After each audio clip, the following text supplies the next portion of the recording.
Whenever your heart is broken, don't ever forget you're golden. I will find the light in your soul, I'll be there. Never leaving you in the darkness, even when you're out of focus. I will be the light in your life, you'll see it clear. I'll be your inspiration, 'cause I know that you'll do just what you're told. I'll be your harder temptation, 'cause I know that you'll make it on your own.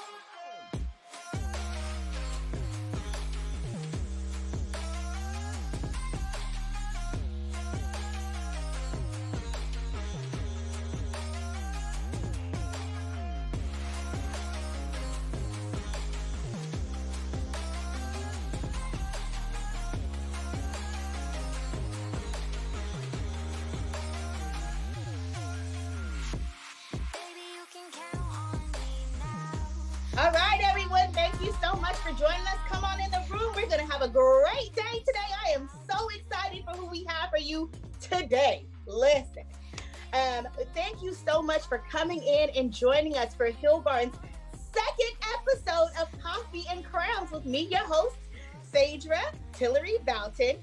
If this is your first time here, we appreciate you for joining us. Here at Coffee and Crowns, we share our stories. We love and empower on one another. I use this platform to highlight Black women in the arts. Today, we have a very special guest with us. But before we get to our guest, I want to definitely shout out our team. I want to give a big thank you to our steam runner, stream runner, Tassi Alabastro, also known as Kareen Pananas. I said it right the first time. And our wonderful chat moderator, Sam Ritchie. Thank you guys so much for helping us with this show. And then without further ado, I'm going to bring to you our guest, honey. I am so excited. We're going to come today. We have with us Khalia Davis, the artistic director of the Bay Area Children's Theater, and the Margo Hall. And she is the artistic director of the Lorraine Hansberry Theater. Thank you, ladies, so much for joining us today. I am so excited that you guys are here. Yay! Yay! We have Happy our Saturday. mugs this morning. Yes, ladies, let's sip on this. You might have tea or coffee, but let's sip and share. Where Coffee and Crowns came from, the idea is that my godfather, and that's pretty much my dad, he helped raise me. And every Saturday morning, you could not call his phone. Okay, because he would be on the phone with his mother, dishing the dirt that happened of the week, brothers and sisters, what they going through, what everybody's going through, what the news got going on. But that was before there was call waiting. So you could not call him for 2 hours Saturday morning. If you needed eggs, if you needed a ride, you needed to have it before 9 o'clock or after 11. So that's where this came from, where they just talked on the phone and they just shared. And crowns, of course, we are queens. All of us are queens. And we wear our crowns on our head. You may not see them, but we always held our head high. And we are always walking with grace. Our hair is our crowns. We change it all the time. Our crowns have jewels sometimes.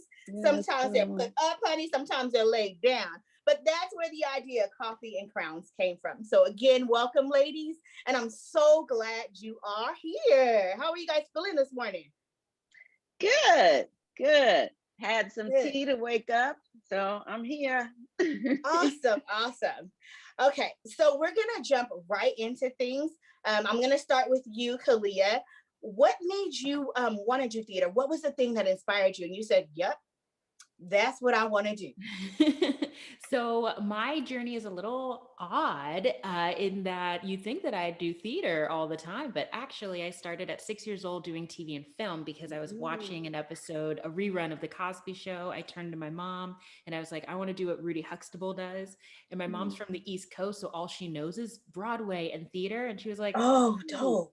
TV and film, I have no idea what that is, how to do that, but I'm a teacher. And so I know about school. So I got put into a kids on camera education program in San Francisco in the 90s. And I had a really fun career as a kid actor for a while. And then one summer, my mom was like, will you please try a theater camp? Just try it and see if you like it. Because at the time I was like, ooh, I like having trailers. I like having a hair person. I was like, oh, theater. But then she's like, please just give it a try. So around 11 years old, I did my first theater camp with Palo Alto Children's Conservatory. So shout out Bay Area, Palo Alto. Yes, yes. And it was there that I got the immediate response from the audience, where when you do TV and film, you don't really hear anything because the set people are supposed to be quiet and everything. And then they'll tell you afterwards, oh, you did good. But to have an audience give you their reaction right away and to hear it and to feel that energy, even at a young age, I was like, oh, I like this. So that's it. My entire artistic career, straddling both worlds of the TV film world and theater world. But I do love the fact that theater gives you that immediate feedback and response. Theater is huge for me, but there's nothing like the audience, the sound of the audience, the sound of the crowd. That is huge for me. So I definitely understand and can totally relate to that idea. How about you, Margo? Where was your moment like, yes, this is what I am going to do? Oh, first, I just want to say, Khalia, I am so glad that you decided to do theater because you are such an amazing performer. So I'm happy because I have always loved to watch your work and I have always wanted to work with you. And so, yay, thank you. We've always been on like for our people who want to know our history in the Bay Area theater scene. I came in a time when I got to understudy so many wonderful artists in the Bay Area. So I've always been adjacent to Margot Hall. Like I'm always like almost right by her, like, hey. Yeah, well, I just wanted to say that. But go ahead. Go ahead.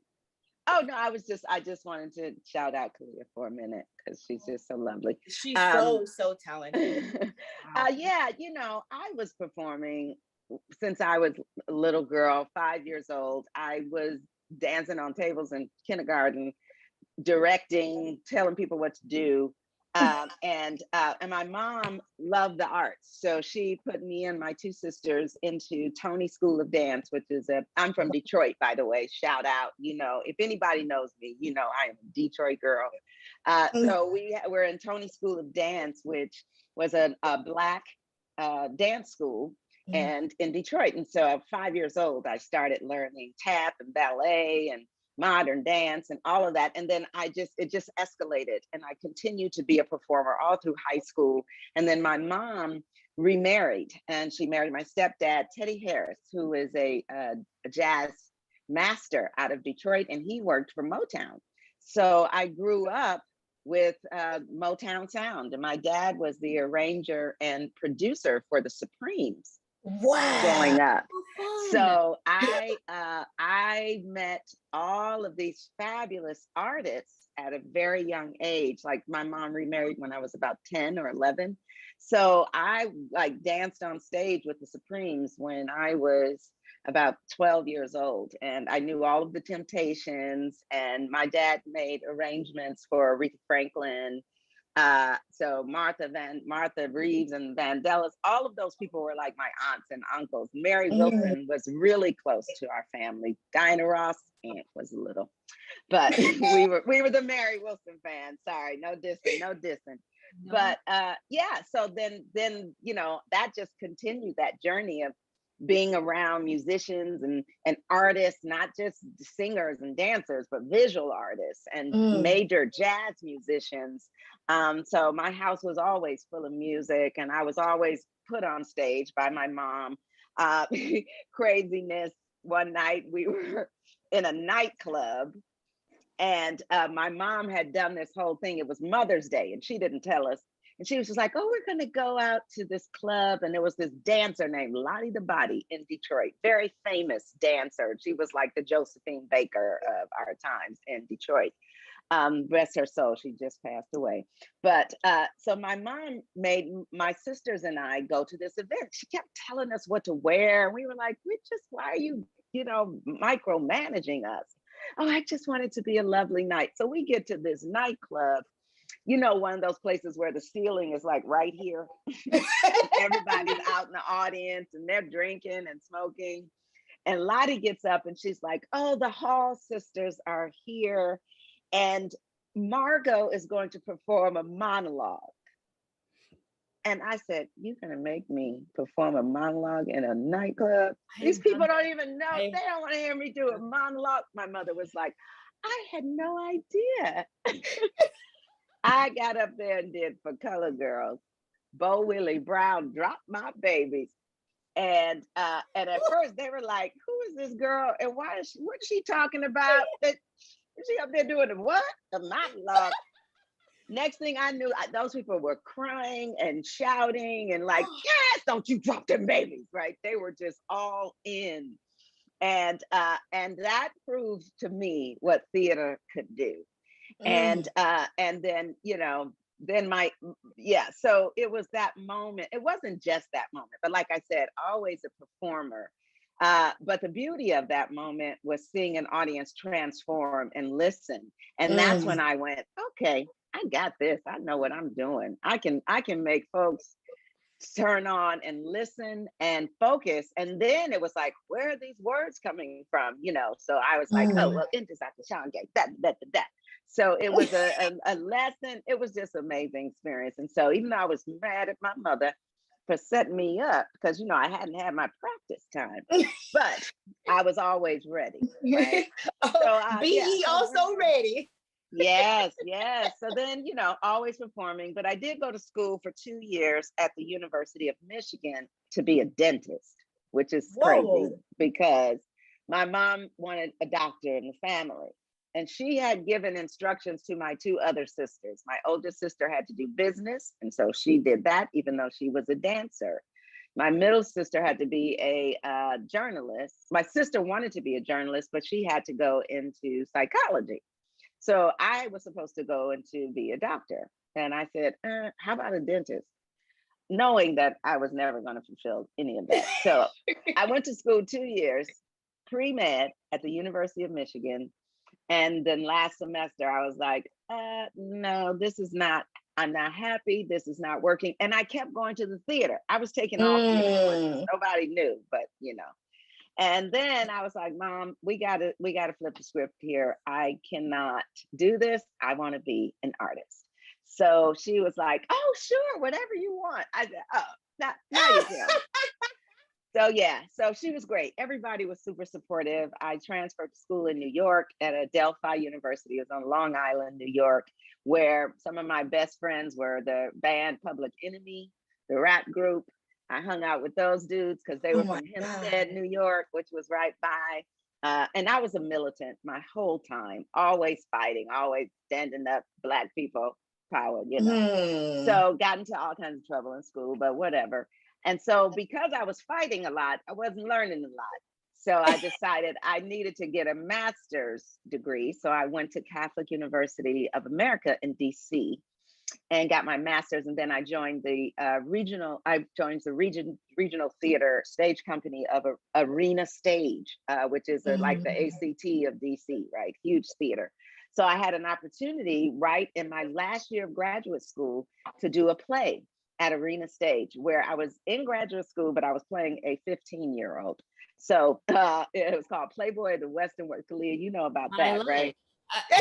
Right. 40 years old, still playing little Pippi or something. So anyway, I did got in that play, and then I was in that company for a couple years, and then I came out to the Bay in the 90s. Yeah. Oh wow, that story is so cool because our parents I'm a mom, and we have like the idea of what we want your children to do. And I think the hardest part of letting go is letting them decide what it is that they want, and having to swallow that and say, okay, this is what they want, and then to see that flourish. Oh my gosh, that's awesome. That's awesome. I'm so glad that you didn't become a dentist. Yeah, me too. Even though when I go home, I see my friends with these fabulous homes and their Mercedes Benz, and it's like, that's okay. I'm good. I'm happy. Oh, you pour I'm into good. so many hearts, Margot. You pour into so many, and people that you don't even know are watching you. I've been watching you for a long time, and every time I see you, you pour into me. So know that your bins and your jewels are in heaven, and they're coming for you. Because you have really so blessed. sweet. You have really blessed so many people. So that moves me on to the next question. And Margot, I'm going to start with you. What is the most important piece of theater you've performed or been a part of, and why was that? And I know that as we go through our lives and we start to audition, that can change where we are in life. But if right now you could go back and look at your body of work, what was really the one that stuck out to you the most, and why do you think that it did? Well, my one I just talked about, no. But I think I did Alice Childress's Trouble in Mind at the Aurora Theater. I don't remember what year it was, but I think that was one of the big, I mean, I have so many, Phaedra. This is really hard to say. I mean, my whole time with Campo Santo and the brilliant work that we did there.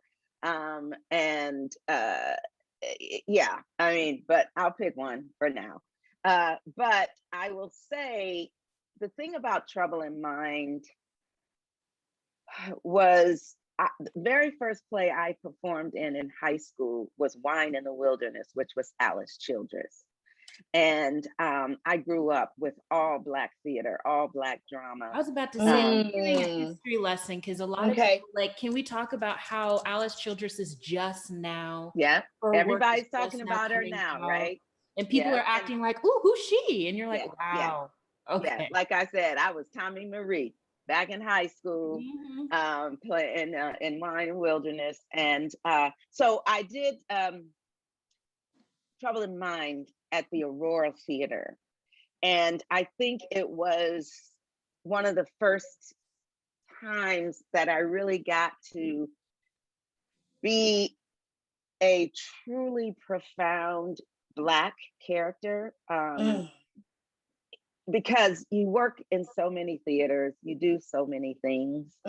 And even when I was at Campo Santo, we would play multicultural folks. I was playing Filipinos, I was playing all kinds of folks, but this was like Alice Childress. And it was in a setting which was a white audience, right? And to bring that character into that space and own it 100% in their face, and they're like right here, right? You're talking about Aurora Theater. So being able to really say, do you see me? Do you see my Blackness? Do you see the power of this play and what it's speaking to? And I had this monologue in that play where she just goes through all the ickiness and plays these stereotypes. I mean, it's literally in their face. And that power also just launched me to the next level of what my mission had to be. Yeah. So that's one. And then of course I got to shout out Black Odyssey. Nothing like it ever. The amazing Linda Tillery made me sound like I could sing. But just so you got to throw that in there. You cannot leave this space without talking about Black Odyssey. Oh my gosh. Black Odyssey. Ooh. So let me give you a little bit of my history. I'm in shows, I do shows, but my history, my family wasn't an artist, like they weren't into theater. I was just wanting to perform. If you could dance, if there was music, I was dancing. If there was singing, I was singing. But I have a church background, so it wasn't a theater background. So a lot of the things that you guys are naming, I don't know, because all I wanted to do was perform. And so now I feel like I'm learning that there has to be that. Now I'm learning, because with all of the things that have been happening, I realized I want to direct my focus a little bit more on what I'm doing, not just to perform, not just I want to Yes. perform, I want to perform with a purpose. And I kept saying, gosh, what is our generation doing about, you know, about all of this injustice? What are we doing? Where I felt like we were sitting back, and I was like, you know, they marched and they made sure we could vote, and I was also always feeling like I wasn't adding or I wasn't helping. And now watching you, Khalia, and watching you, Margot, you and Dawn Troop, have definitely like narrowed in my focus and go, hey, this is where you can be um a part of the movement and a part of the change and a part of what you want to see, instead of just auditioning to do Grease or auditioning to do West Side Story and those things, because I just wanted to perform. It was in me. I couldn't, but again, seeing you, Margo, I can't say it enough, is seeing you perform and then paying attention to what you were performing in. I said, wait a minute, she's making choices. And that's what made, like, that's where everywhere you were, I was like, oh, I want to see Margot. Oh, I want to know her. I want to just be underneath you, and like for you to just rain on me, because I wanted to learn so much, because I wasn't exposed to that. I wasn't exposed to, I'm writing everything y'all down, y'all saying, because I want to go back and read these things, because no one's exposed me to that, because I wasn't around family that knew that. So I appreciate you guys. Like I said, you guys rain on me more, a lot of people more than you even realize. Because we're hungry. I'm hungry now to do more work that is directed towards our people and our stories. Going back to you, Khalia, we're gonna give you the same question, but I did have to share that. What was the most important piece of theater that you performed, and why do you think that was so important? Ooh, and I'm like Miss Margot. That is a loaded question Yeah. as our journeys continue to move forward and thrive. There's still so many things that I'm sure will come about that'll change me, but I have two specific places of transformation. So the first one was my senior year of college. I went to the University of Southern California as a theater major, and it was a predominantly white institution, and it still is, but now it's getting a little bit better, and I'm really excited about what's happening there in this theater department now. And my senior year, we did Lydia Diamond's The Bluest Eye, based on Toni Morrison's book, and I played Beneatha Breedlove, and that role was the role that taught me how to separate what I was doing, like who I was internally, from the character that I'm playing. Because initially I thought, as an actor, you're like, you have to embody everything, you have to be that. And they use the term method acting, which I think is really problematic. And so I was internalizing a lot of what Piccola was going through. And for those that don't know about the story, she is a young girl who, in her innocence, believes, unfortunately, like a lot of us young Black girls did, that to be considered loved, worthy, deserving of anything, you have to have blue eyes and blonde hair and out and and desired it so hard that she would actually like go into a different mindset. And the end of the show was really difficult, because it was forcing me as an actor to speak to myself in a very scary way. And I remember that there was this beautiful moment where I broke down and cried at the end of our tech run. And our director, who is one of my mentors, Anita Dashiell Sparks, and she is beautiful and wonderful, and is now an associate dean of the university, and I'm very excited for her. She comes down and she hugs me, and she's like, you have to let this go. You can't hold on to this. And we were both believers, so it was also just really beautiful to have someone of the same faith as well, and be able to speak that language to me too. And that was a really that was really pivotal for me, to know that I can embody a character while I'm on the stage, but I know that I have to do a ritual for myself to release what that character is holding, because it is not what Khalia is holding. I am safe, I am protected, I am loved. this character was striving for that, and I am so sorry that she was not able to fully realize and actualize it, as the story goes. The other part of that is that it was the first time that I was in a fully Black cast, and it, you don't realize you need that in Yes. it.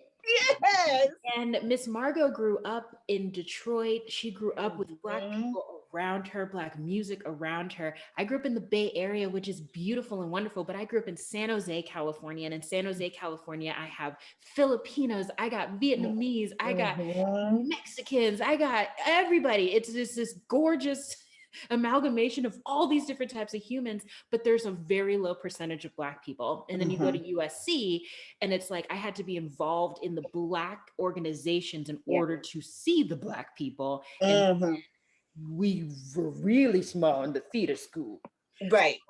It was also this incredible experience to sit in, just, you know what we do in the beginning before a show starts, we hold hands, we're in a circle, we're just talking, we're Ritual. breathing together. Like, that experience was so different because Mm. Mhm. of who was in that circle and sharing that space with you. So there was that moment too, Phaedra, where I was like, ooh, there is something very powerful about getting to experience this journey of telling this story with my people. There's really something incredible about that. And I want to figure out how I can harness it and have that happen multiple times in my life. That's right. Is that?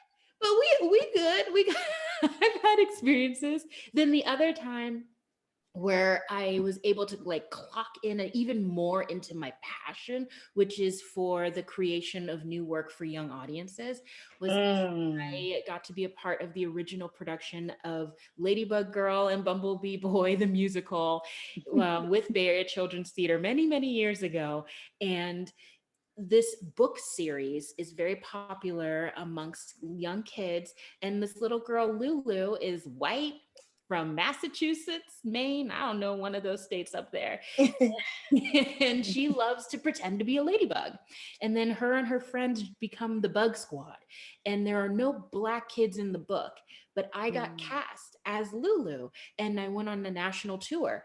And the moment that I stepped out on stage as Lulu in my ladybug girl costume, and I got to see a little Black girl who was 3 years old also wearing a A ladybug, ladybug costume.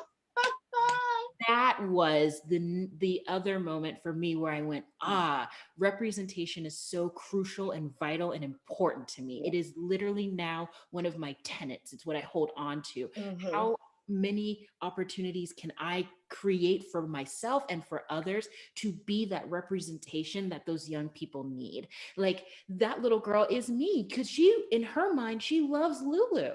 She does not see the fact that Lulu does not look like her in the book, but to be Mhm. able to go to a live show and have someone that actually That does looks look like. like her singing and dancing and Ah. exploring and being silly on stage, it moved me so much. And I, to this day, have been working very hard to find other ways in which we can make those moments of magic happen for our community.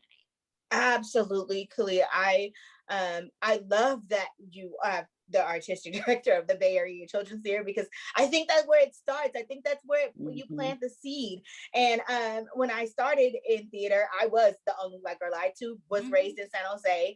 My mom moved us to Modesto. I was the only Black girl on the dance squad. I was the only Black girl, and and the when the Black groups saw me, they were like, "Oh, you're square," or "You're," and it was corny to be a part of those groups. And it was hard to be able to be cool with your friends that looked like you, but also go, "Hey, I gotta go to rehearsal. What you doing? A play? You singing? You dancing? Like, what is that?" And so it was really important to finally be in The Color Purple and finally have the entire cast look like you, get ready like you, dance like you in the dressing room, Pray like you. Pray like you. Yes. The energy is Yeah. I didn't know we I all needed it. embody that. I Yeah. didn't know I needed it because I had been doing shows for so long that were multicultural and inclusive, Mhm. and which is fine. And I've met people that I probably would have never been friends with or known doing that. But I didn't realize how important it was to be in spaces that were for me and for our people of color, and how it just raised the bar. And the reason why I now know a Khalia and now know a Margot and now know a Don, because I was put in those spaces that exposed me to some amazing talented people. So I can completely agree and understand exactly where you're coming from. Which leads me to my Yeah. next question, which I feel like we kind of answered. Have you always worked on Khalia, have you always worked on productions that focused around the Black narrative, and how important is that to you? And you kind of answered it, and if you want to veer off and kind of go around that question, I understand. But yeah, what is that always important to you now, look going forward? Yeah, so again, kind of going back to my history of my artistic journey and how it started in film, the reason that I was so excited about doing TV was because I saw myself in so many TV shows. In the 90s, there was this beautiful like wave of Black entertainment. And not only was there a beautiful wave of Black entertainment, but that the characters were living out a life that I could relate to. Late to. Because I think something that is a pitfall for so many people that are non-Black is that they assume we all come from maybe the same background, Same. or that we might sound the same, and have the same lived experiences, but actually we are no, we are We're a so layered. spectrum of people, and we have, and I love that there was so many shows that could showcase that. And so like watching the Cosby Show and being like, oh, Rudy Huxtable, Vanessa, like they sounded like me, they looked like me, I want to do what that is. And so it's so interesting that I did not see that in theater at that time. Mm-hmm. It took me finally being introduced to LaShawne's in Once on This Island Mm. Mm. to be like, oh, Tears like, they made Yeah. this for us. like, and to this day, Once on This Island is my favorite musical. I've done it 4 times. I've directed it. I've directed a version of it that is completely different from what it is for a high school in Brooklyn. Like, it's just a show that is so near and dear to me. And then after that, it was Heather Headley and Haida. So I was able to, and then finally Audra. It took a while to get to Audra, which is so interesting. It took a while to get to her, but I did. And once now I know her and I love her and she's incredible. But like, it is so interesting to think about when you grow up in a community that embraces diversity, Mm-hmm. you internalize that that is the way to go, and that you Yeah. should be fine with it, you should be happy with it. Isn't it great that you have this rainbow coalition of babies that are on this stage singing and dancing in Oklahoma? Yay. But when you get older and you mature and you educate yourself more on the history of your people and just the importance of community, it took me a while. It took me having to be an adult. It took me going to college. It took me getting out of the Bay Area to be like, oh, I know what I'm missing. And in LA, Mm. I was living around Black people. I lived near Baldwin Hills, Ladera Heights. You know, if you know that song by Frank Ocean, Ladera Heights, like it's just, that changed for me. That changed Mm. my mindset. But Mm-hmm. then recognizing that in the children's theater world, the theater for young audience world, there is still such a scarcity of Mm-hmm. opportunities for full Black productions, full Black cast. And I I welcome all kinds of stories being told on stages, especially because kids should see all types of stories being told so that they can build that empathy and understanding. Mm-hmm. At the same time, I'm also working really hard to see how we can start to implement more like intentional storytelling that is going to elevate and uplift the Black community and Black Mm-hmm. children, because we we need to see it, especially nowadays when they have such great access to social media and news, and they are able to see and absorb these really hard images. Mhm. We grew up in a time when we had to have our mom sit us down at the dinner table and tell us what's happening. But now these kids can just turn on their phones and they can see for themselves exactly what's going on. So to be able to bring in as much art that is celebrating who they are, Yeah. I want to do that. I want to figure out how to make that How to happen. do all the time. That, like, that's my life. I feel like my life mission now. I know for me, it was later in life for me. Like I said, I wasn't exposed to theater, and I wasn't exposed to Black theater. And so it was, I'm going to tell you a turning point, and it actually has to do with Margot. And I don't remember, please forgive me because I don't remember the name of the show. I went to see you in a show, and it was about the factory, and everybody was working in like a Oh, factory. Skeleton Crew. Oh, yes, ma'am. I saw you in Skeleton Crew. I saw you embody this character, that type of character that I usually date, actually, as a matter of fact. But you like transformed, right? But you also you dealt with, having a gun at work, and you dealt with like all of those things that are like narrow to the Black community, and there was a lot of white faces in the audience, but it spoke to me. And I even when the show was over, we sat in the audience for a while, and I had to like gather myself. But that was the moment that changed it for me. Like, hey, I don't want to just sing and dance just because anymore. I want to do something that means something, that leaves somebody with like a gut-wrenching feeling afterwards. So Margo, you were actually my turning point. But I will definitely ask you, um I guess you always know, I don't know, maybe if you always knew that you wanted to work on productions that focused on the Black narrative, but when did it really become important to like, that is what you're going to do moving forward? Well, I feel like I said, I grew up always in a very Black environment. Always had access to, like, the very first professional play I did, like age 10, it was at the Langston Hughes Theater. Everything was geared towards that experience.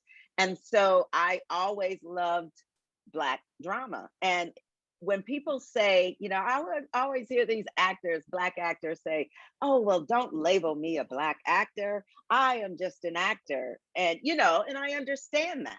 Like, like, I don't want to be, and I was always like, I am a Black actor and I want to be a Black actor. I never understood that, right? It was like, no, bring me everything Black. It's nothing like having the words of a Black writer in your mouth. It just trips off your tongue. It's nothing like the rhythms and that feeling you get of something that's just part of you. And I'm not dissing any of the Shakespeare, the Chekhov. I've done all that stuff too, but it has never spoken to me in a way that a Dominique Morceau Skeleton Crew can do. And so I'm like, I love Black theater. Bring it to me. Bring me those new Black writers that I can continue to nurture so that they can bring more. I would say that, like I said, The Trouble in Mind was a profound experience for me. But every time, and I say this to you, Khalia, when you talk about being the ladybug in that play, but every time we walk on stage, especially as Black women, we make a statement of protest because we are saying, see me, see my history, see my story in whatever part we're playing. So Phaedra, when you're talking about, I was singing and dancing, you being in Greece is a statement to say Black people are here, we exist. And we are part of so many stories. It's just that, that history has been erased. They did a production of Rapunzel at the Marin Theater not after school program, but their children's theater program. And Brittany was in it, Brittany Fraser and Tristan Cunningham. And it was a crazy experience because they were going into these schools And these young white kids were like, you're not Rapunzel. Rapunzel is white. How can you be Rapunzel? You know, and unfortunately, you know, Marin Theater had not set the parameters, or even their program had a white Rapunzel. So then you're going into these schools with these flyers. And so, and you know, I've always talked to my young folks, and so they definitely came to me and said, Margot, you know, this is such a harsh experience. We're going into these schools, these kids are saying these things, they don't understand why we're doing this play, we don't understand why we're doing this play. And I was like, okay. And I found a picture of an African woman who had hair from here all the way down to her feet, and it was her hair. And I said, we are Rapunzel. Yes. We are Black magic. So that is their issue. And that again is these spaces not creating the safety for our artists.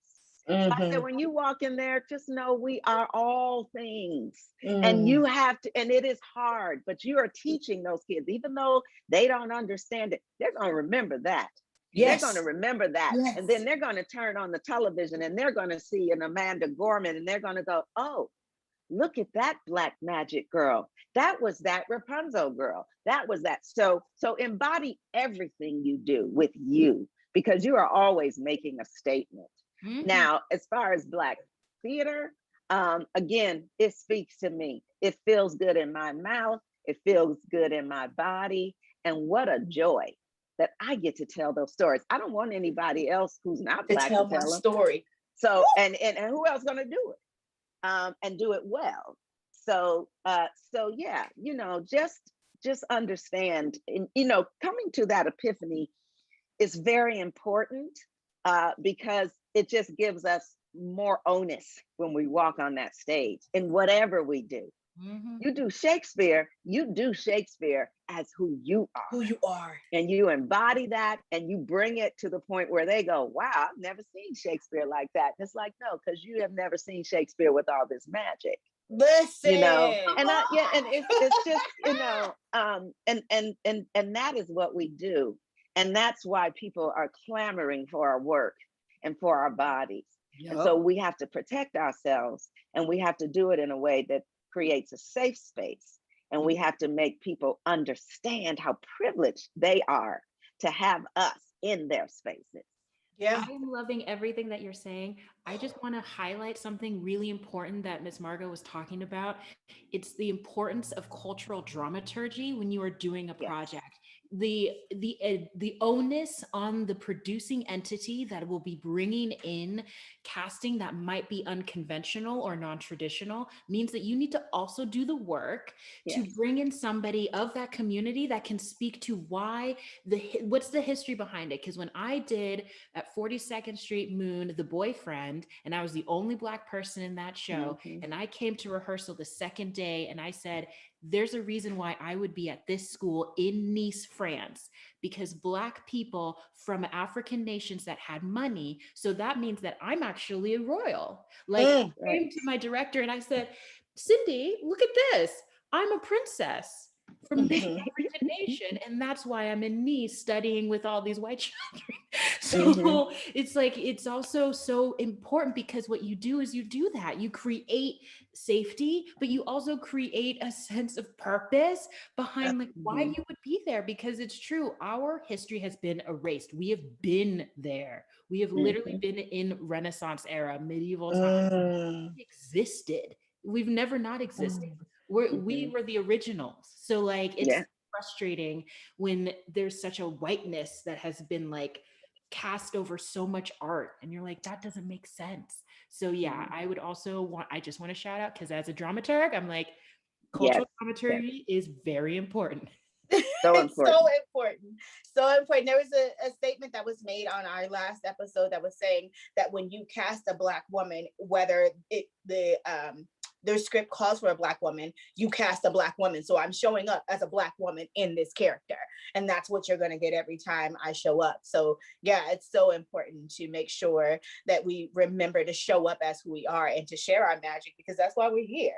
And you also have to, I want to say, you also have to make choices, because a lot of times people just want to put a Black body on stage to say they have someone Black, but it's like, no, I'm not going to do that play. I was given a play once, and it was about sisters and generations, and there was a best friend who, you know, had a very important role in the play. But the very first scene, she was cleaning up the house of her friend.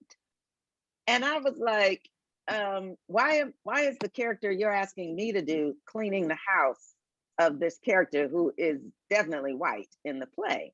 Oh, well, they're friends. And I said, I can't do this part. And they were like, but Margo, this is this. I thought of you when I wrote this. And I said, you thought of me cleaning somebody's house? Ooh. And I said, yeah, they're friends, but right away you're making a statement. I know you want me in this play because you love my work and all of this, but you're making a statement at the top of this play that I am in a subservient position and I am cleaning some woman's house. Why can't she clean her own house? And they were like, this is because they're friends. And I said, you don't understand. You can't just do that and not have the audience respond to that and think something. So no, I cannot do your play, and I wish you luck.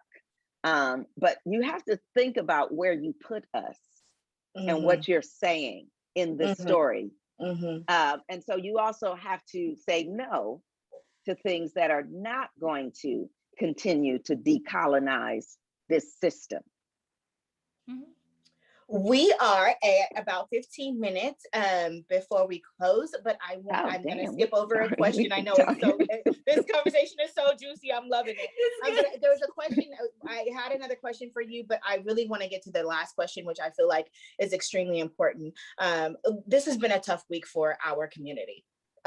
Just hands down. And I really didn't want to touch on it because I really wanted to keep this space as a sharing space, as a healing space, as a good, loving space, because we're tired and exhausted. And so I want to respect that this is a good energy space. But I do want to ask this question, which is really, really important to me. I like to say being a Black woman, and that's just the way I speak. Being a Black woman continues to provide immense challenges, to say the least. And with Black Lives Matter protests in 2020 and the breaking and rebuilding of our own Bay Area theater community and in itself, you guys have answered the call, and you have become artistic directors for amazing theaters. And I'm proud of you, and it's profound and it's monumental, and it was huge to me when they both happened. I was in my room jumping up and down for both of you, because I think that both of you deserve these positions, and I think that you're going to move the Bay Area theater in an amazing way. Khalia, you with children, like, let's go. Let's just go. And I'm so excited about that, and that there's going to be a little girl that sees you and says, I can be her, and I can do this. And that is just, I mean, I'm a little girl compared right now, like, oh God, I can do that. I can be that. And of course, Margot, I can speak about you all day long. You just have so much legacy and so much power and knowledge. I'm so excited about what you do at your theater and the changes that are happening. But with everything that has happened, how do you feel like you're going to navigate the return to live theater? And what, with all that has transpired, how has all of the things in the last 2 years, but honestly, we all know that this has been going on longer than the 2 years. It's just now being extremely highlighted. But how has that, and then all of the turn that happened with Bay Area theater and that Facebook slam book, I call it, happened? How do you feel like you're going to navigate moving forward? And has that changed the way you looked at your plan? What are you feeling? I'll start with you, Margo. We're going to keep doing the work. I feel like my mission has always been my mission, which is to uplift Black voices, Black people, Black artists. And I just now have a platform, and I'm in a position where I can continue what I've always done. I think that for me, going back into theater means going back into community. And really, I think that it is time for us to be for us. I'm really interested in Black culturally specific institutions coming together and collaborating across the nation, right? I really would like, instead of having to go to a PWI for their resources, that we come together with our resources. There's power in numbers. And I think that we're all tired and we're all ready to fight. And I think we have to do that fight together. We've always been told that there's a scarcity of funding and all of this. So they pit us against each other so that we're always like crabs in the barrel. Yeah. And my mission is that we're not. We are so powerful. And that's part of the plan, is to not let us know our Black magic and our power. So I really am looking forward to co-productions with institutions that deal with the work that I want to do. So, I'm reaching out to Dominique Morceau, who's the new artistic director, the executive director of a Detroit theater, right? I'm reaching out to the African American Shakespeare Company. I'm reaching out to Batco. I'm called Khalia.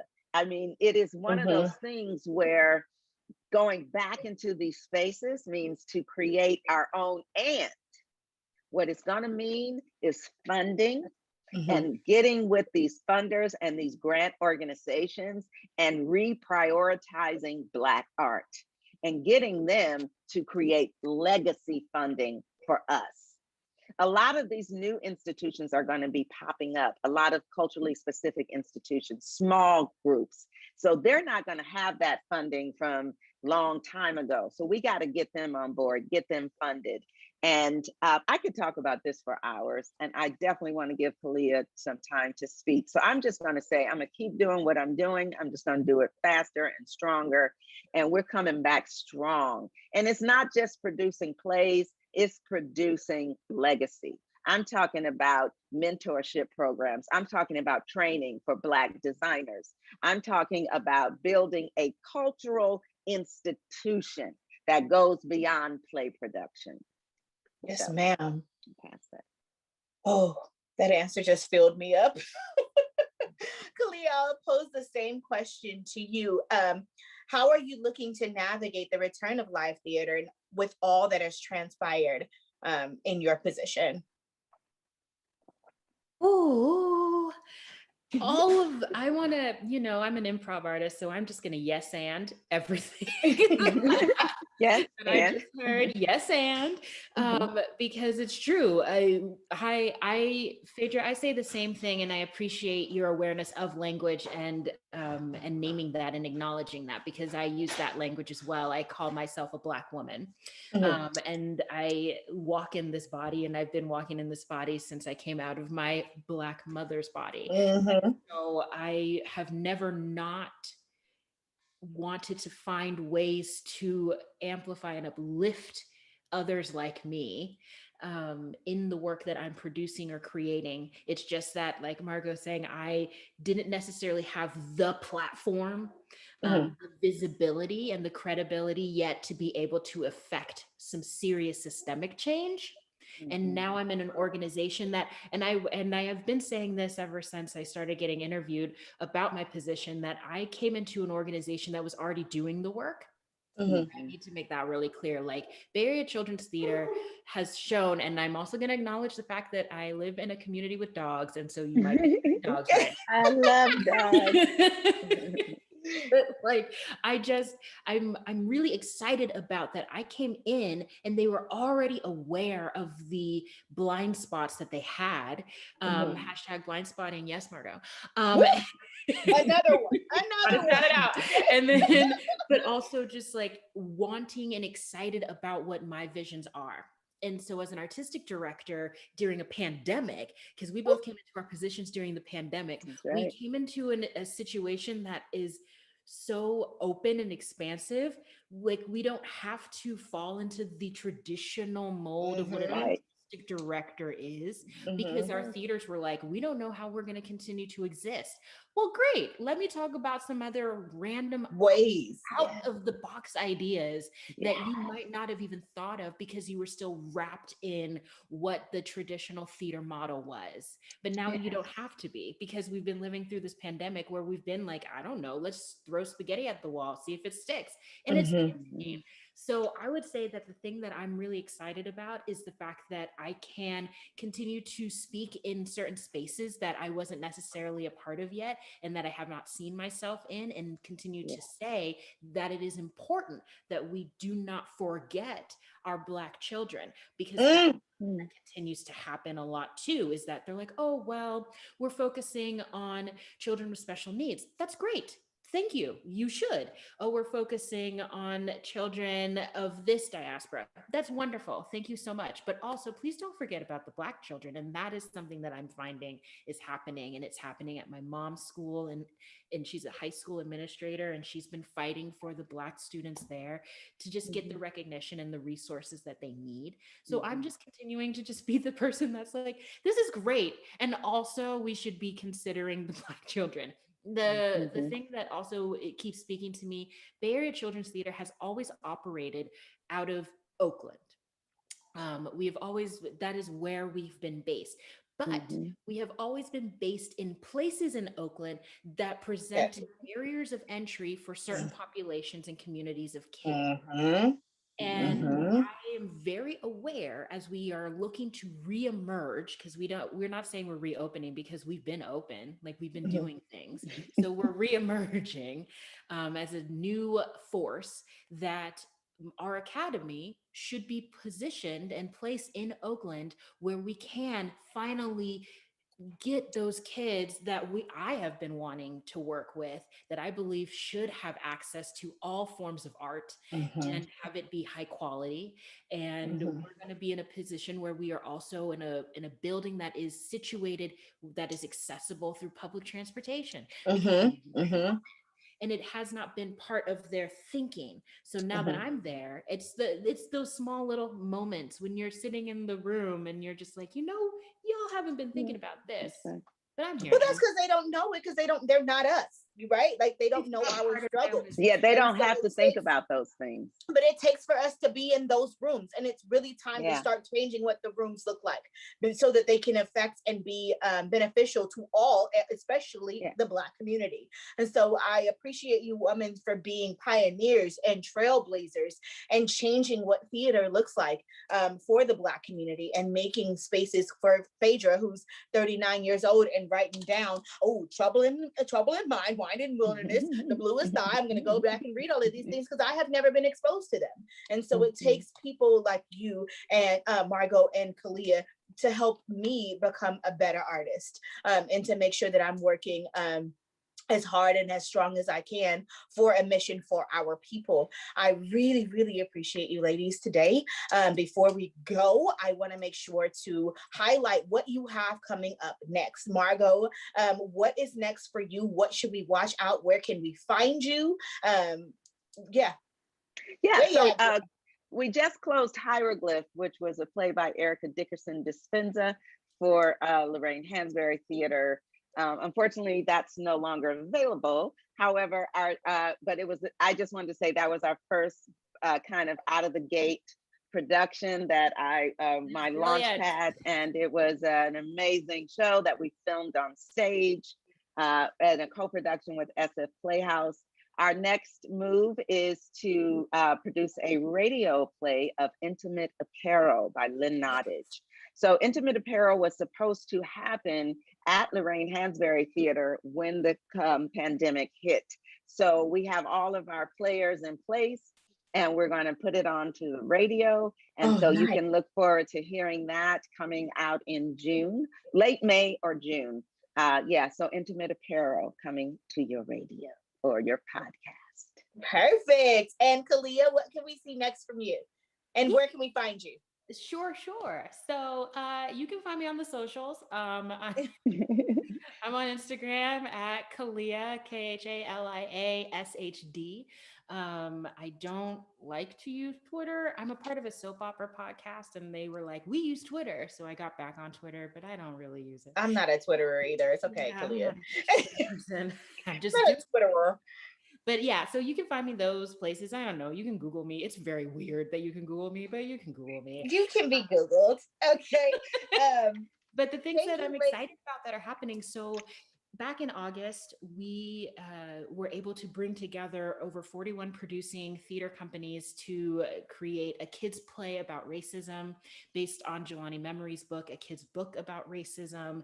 This show was done virtually, and it was streamed through Broadway on Demand for a week. And then we relaunched it for Black History Month. And it is continuing to be available for educators. So that's the thing that I'm excited about, is it's a show that continues to live on, and it is free for educators. So if you go to akidsplayabout.org, you are able to get that information, and you can figure out like how you want to showcase the show. We also have active audience guides. So if you want to create lesson plans around our performance, it's only 30 minutes long. It stars the amazing David Morales, and some other beautiful Black people. Oh, nice. Yeah. Can you so say that there you again? I'm go. putting it in the chat. A kids play.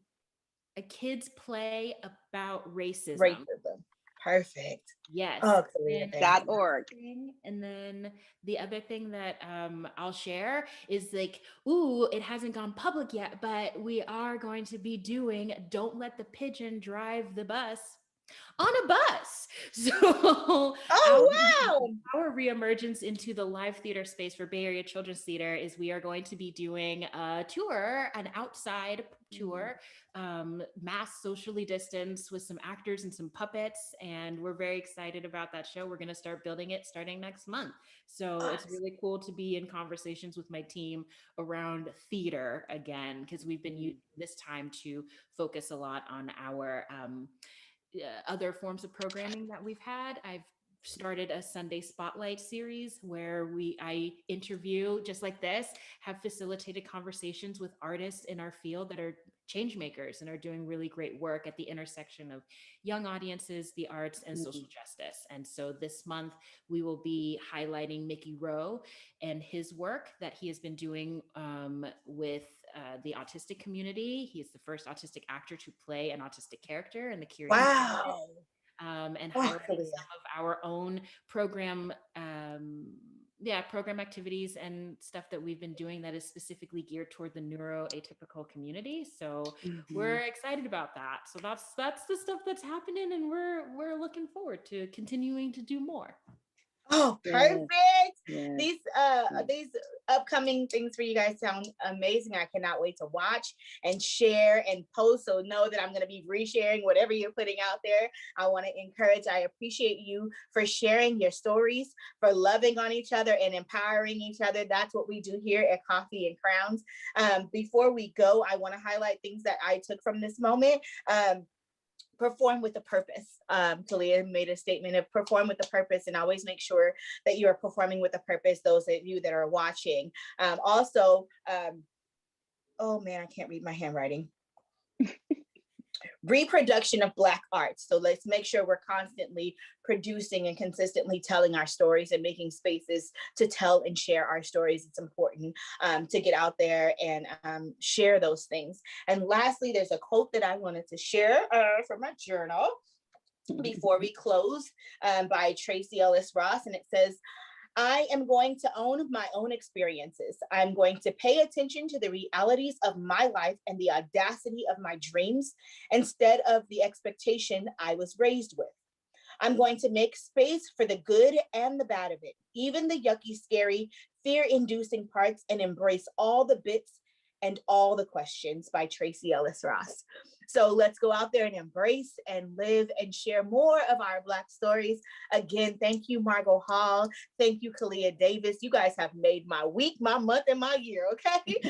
Thank you for joining us here at Coffee and Crowns. To the audience, thank you for being here. Share with your friends. Tell them about Coffee and Crowns. And join us next month. We have a special Broadway performer next month, so I'm excited to have her on. I'm not going to give out anything yet, but that's coming for next month. So thank you guys again so much for being here. You guys sign off. Thank you so much. Thank you. Thank you. Bye, everyone. Thank you so much.